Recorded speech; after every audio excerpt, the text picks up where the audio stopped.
What's up, YouTube family? So today we're going to be talking about probably the biggest, baddest power wheels on the market.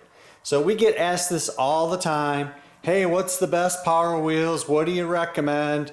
Well, for the off-road, this is it. The Peg Perego 24 volt 800. Not the 900, don't get it confused.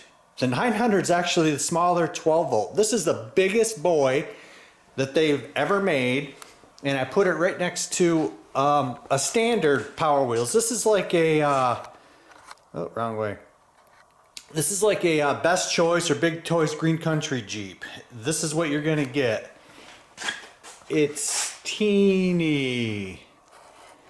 So the main purpose of this video is to kind of give an overview and my opinion of it, because here it is. It is awesome, but it does have negatives. You see this front end right here? This is basically, I'm going to call this a salvage title. Somebody took a serious impact and destroyed that, even cracked the actual tub. So, and these are impossible to get right now, thanks COVID. So I had to take a spare one I had and glue it up to put this together. But let's just dive right in. It's rated for 3 to 10-year-olds, 150-pound load capacity, and it is obviously more off-road oriented. It does have the rubber strips here in the tire, and what I would caution you is don't really drive this on pavement, because these will wear out real quick and then they actually split in half. So if you are on road, I would recommend putting like duct tape around there, or like inner tube, something like that to extend the longevity of it. So on this model right here, we've actually added a ton of lights. And that's what I love about this, is it's got all of these plastic lenses, you know, all throughout. So you can make it real. So we even put them up in the overhead light bar. But we'll go through. So this is night driving. It's got fog lights, headlights, roll bar. It's got tail lights, and then we even added them onto this Overland trailer we built. So you shut that off. And this is just kind of running lights. That's an LED 60mm halos. Got some amber fog light, or amber running lights. Same thing, we put the ambers in the trailer. So that's the kind of cool stuff that you guys can put on this. And it does have this radio that runs off of 2 AA batteries. They're dead right now, it sucks anyways, but I'm gonna do a video because I get people asking, I've got power, a good battery, but the radio doesn't work. Well, I'll show you in another video how to fix that.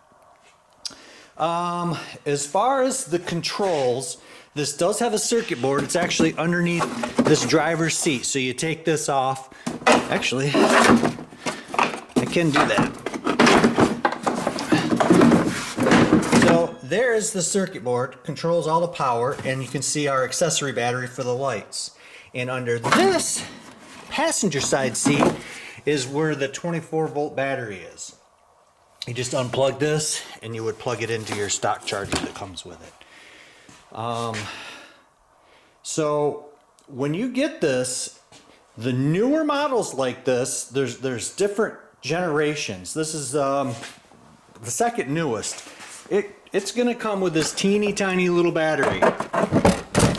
It doesn't last as long as the old school. See the size difference? Bigger battery, longer run time. So be aware of that you can put the dual 12 volt, 12 amp hours in series and get way longer than the 8 amp hour run time. So that's something to look for. Other differences on this model compared to the old ones is it's got a swing arm.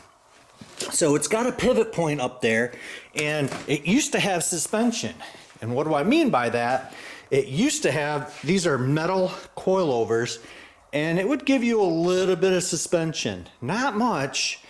And what we do is you can take and you can take a Dremel and you can make that longer so that it will actually give you more travel. I can't really do this holding the camera, but you can see my mod here that I've done, right? Get a little bit of more bounce for the kiddos. This doesn't come stock with it. You have to buy this mount in the trailer, but I will put links to all the products that I use. Mainly everything I get is from Amazon these days. I get it quick, I get it consistently. So believe that the trailer's on there. It's like 200 bucks. This unit right here, they actually just came out. I don't know when they came out with it, but they call it the Green Shadow model. I have no idea why they did Kawasaki colors, but they still produce this. But because of COVID, they are completely sold out. So, but they still make this big boy. So we'll get to the lighting kit. So I've already had somebody ask on the Facebook Modified Power Wheels page, is it hard to put lights in here? Not if you have tricks. So you obviously got to drill out your light pods and get on this other side. So what I do for the LEDs, you drill holes here, here, and here. You can see those holes. And you have to solder on longer wire. So your wire has to travel down, and this comes off right here. And what I do is I fish this electric fence wire down into it, and then I tape my wire to it and I pull it through, kind of like a thread and needle. And then I have a connector here so that if one breaks or whatever, because guess what? Kids are gonna grab onto that. So there's the 3 wires come together into one female connector, and then I have power coming from my switch that goes up into this. It's a simple mod. And in those, these are called LED eagle eyes. So that's what I put in there. Each one of them has this blue actinic. And so there's 5 of those. I got 3 here and 2 in here, you can see them. And then for here, I used a different white running light. And like I said, those eagle eyes, or I'm sorry, those halos on a separate switch. For the taillights, I used red. You have to use red, otherwise it's going to look funky behind that lens. So I'll put links in the description of the video. And just your normal automotive rocker switch. So, oh, and then these, hopefully these are still on Amazon. I bought like 100 of them a long time ago. But these right here, you just drill a 3/4 inch hole. You put in the little grommet and then push it through. These are really cool. They got 3 LEDs in them. And I did have to trim the outside of the trim package. Okay, let's talk about this trailer, huh? Pretty cool. So what I've done is I used a 3-pin charge port. I wanted something that the kids weren't going to destroy, so nothing that clicks in or anything like that. So if they're taking off this trailer, if they get it like jackknifed or something, this just pulls right out. So 2 of the pins are hots, and then the 3rd pin is the ground. So I just bunched those together for the grounds. And I ran everything through the tongue. I can't really show you because I got the trailer, payload in the trailer. But I ran it through here. Pretty easy to do, drill the holes. There are a couple areas that you can't get a drill in. So what I did is I took a torch and I heated up a piece of wire and probed it through, kind of like a cattle branding iron, and it melts right through the plastic, you know, into your running lights and then brake lights.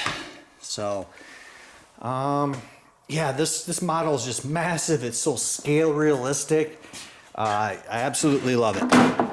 Oh, a couple other changes. So, back in the day, let's go over here to the old workbench. It actually used to have a battery gauge. It showed you your battery level. Now they just got a sticker. I think that was it, guys, but this thing is amazing. If you find one of these in your local place of where you live, snatch it up. If it's under, like, I think I paid 200 bucks for this, And so you can buy them used, and if not, you might have to pony up and spend the grand. But these things are awesome. It's the next step before you go-kart, guys. So yeah, if you like this type of video, give us a thumbs up. Let me know what you guys want to see next. On the old chopping block, we've got a Peg Perego slingshot. We're getting the lighting package put together for that. We're getting some of the LEDs, and these are pretty sick, these halos. But that's going to be the next video you guys probably see, is the old custom slingshot. But anyways, guys, Jonesy out, and we'll see you on the next one.